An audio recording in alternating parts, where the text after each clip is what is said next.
Alright, part 3. This should be it. I see the time. I know when my 10 minutes is up. So like I was saying, if it's a comfortable, if it's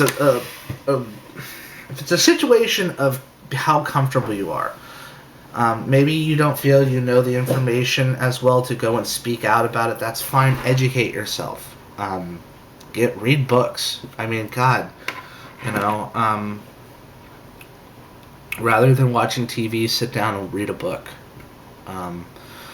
Like I said, I don't want to preach to people, and I really think that everybody has their own way of doing things. But if you're looking for the answer, and if you're trying to say, and you're tired of hearing about Democrats and Republicans, and you're like, God, I wish I could really make a change in my world. Education is the best thing. Instead of spending time on watching TV and sports, or playing video games, go online and read some information. Read a book. Watch a documentary, and rather than watching epic movie or whatever the fuck stupid movies are out there, if you're watching a lot of comedies, rent some documentaries. Educate yourself. Education is the number one key for an informed society. George Carlin said it. He said that the people who own this country don't want a citizenry. The people in this country, they don't want people sitting around talking about how they've been fucked, because it goes against their interests, because a well-informed and educated citizenry is a threat. And I mean a citizenry which has individual thought that can actually produce a debate about things. So the bottom line is that if you can't see how far gone this country is, if you really can't see, just look at all the events that have happened from really JFK assassination all the way up. Look at who is in charge. Look at their actions. Look at how they are saying, well, we're doing this for your protection, but we're keeping an eye on you, essentially, by way of, they're talking about checking people's heart rate and perspiration rate and eye movements, and everybody gets questioned whether or not they're a terrorist. And people are okay with this. I was okay with taking off my shoes. I thought it was ridiculous. Shoe bomb, what the fuck, right? And then they said, well, you can't bring on liquids. Now they're telling you that they're going to check your heart rate. See, incremental. It's incremental. It's done over time and in severity. It's like, we're doing this, and it's not that hassling, and then pretty soon we're going to get a little bit deeper. What's next? Urine and blood samples? Urine and blood tests? The question is, and this is what everybody needs to be asking, is this America? This isn't the America that I grew up in.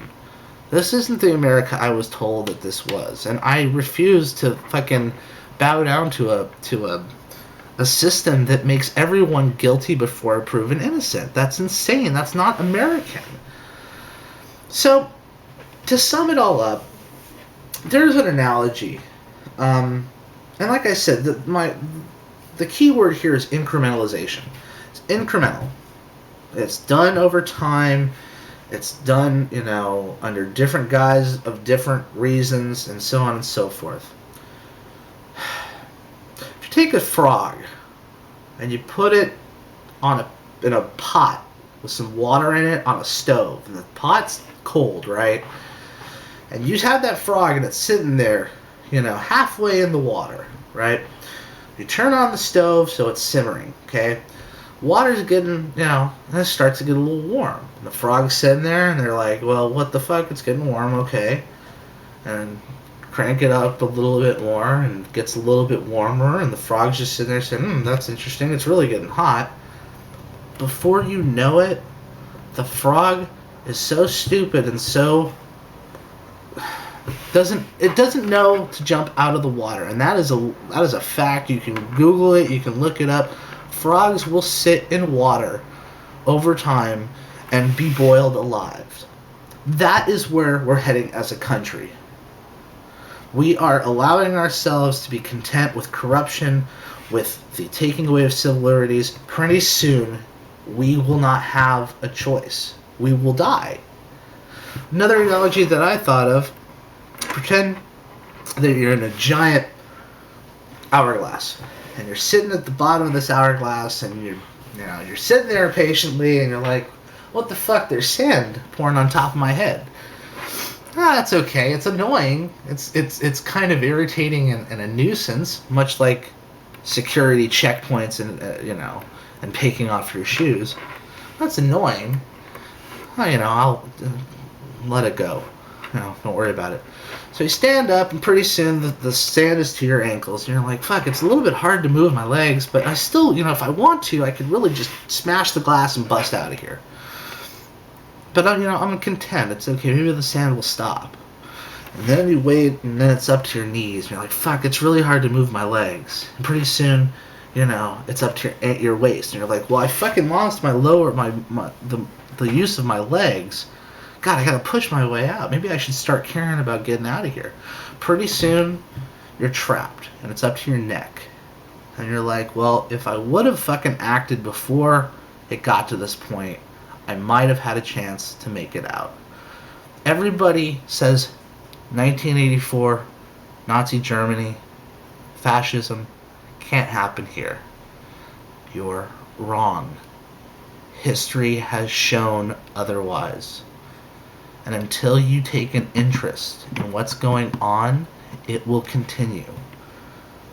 Until they will push as far as they can push until the breaking point.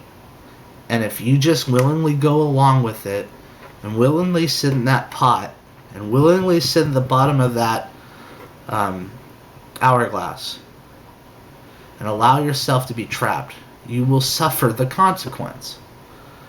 And it's not necessarily that I want everybody to revolt. I want people to be educated. I want people to care and stop thinking that the world, is too big for one viewpoint. It's not. It takes one person's viewpoint and a collective unity to change things. Are we going to allow ourselves to be that frog? Are we going to allow ourselves to be buried in sand till the point we can't break out?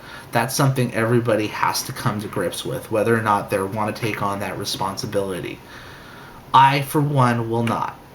Because I was raised to question things. I was educated, by my father to, hey, stand up when something doesn't make sense. And fuck, the world doesn't revolve around sports. I fucking love sports and music. Okay? When I was in high school, sports was my world. Okay? I was a fucking kid then. I'm 28 years old. I want to raise a family. I want to have a kid. I want to get married. But I'm not going to live in a country that is continually, incrementally turning into 1984, police state, whatever you want to call it. It's up to us to change it. And if you want to be responsible for the death of this nation and just say, fuck it, Grey's Anatomy's on, Dancing with the Stars is on, fuck, I don't care. Brett Favre's playing today, I got my fucking jersey on, I'm ready. That's your choice, and you're going to have to live with that. But at least understand that we, as a nation, can't allow it to continue, can't allow this to continue down the path. Look at history, educate yourself, inform other people, take an interest. You don't have to give up you don't have to give up liking sports. Everybody needs their distractions, but priorities is the number one key. Priorities is the number one thing to make sure that we can make this change. Think about it, and thanks for listening. Part 3 is done. Vlog 15, whenever I have a chance. Thanks again, guys.